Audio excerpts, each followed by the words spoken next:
নমস্কার, কেমন আছো সবাই? আজকে তোমরা যারা ম্যাগি লাভাররা আছো তাদের জন্য নিয়ে এসেছি একটি সুন্দর রেসিপি।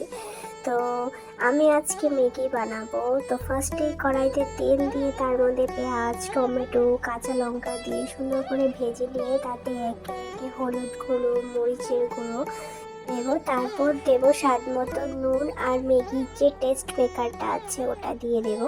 কেউ কেউ আছে টেস্ট মেকারটা পরে দেয়, আবার আগে দেয়। আমার অ্যাকচুয়ালি এইভাবে খেতে খুব ভালো লাগে। তারপর জল ঢেলে দেবো, আর জল ঢেলে সুন্দরভাবে এরকম একটা স্ট্রাকচার চলে আসবে। তখন আমরা আগে থেকে যে ম্যাগিটা সিদ্ধ করে রেখেছি ওটা দিয়ে দেবো। তোমাদের যদি আমার বানানোর প্রসেসটা ভালো লেগে থাকে তাহলে অবশ্যই একবার ট্রাই করো, খুবই টেস্টি হয় খেতে। তো তারপর সুন্দর করে নাড়াচাড়া করে তার মধ্যে ডিম ফাটিয়ে সুন্দর করে ভেজে নামিয়ে নেব। আর ভিডিওটা যদি তোমাদের ভালো লেগে থাকে একটু শেয়ার করে দিও। Till then, by.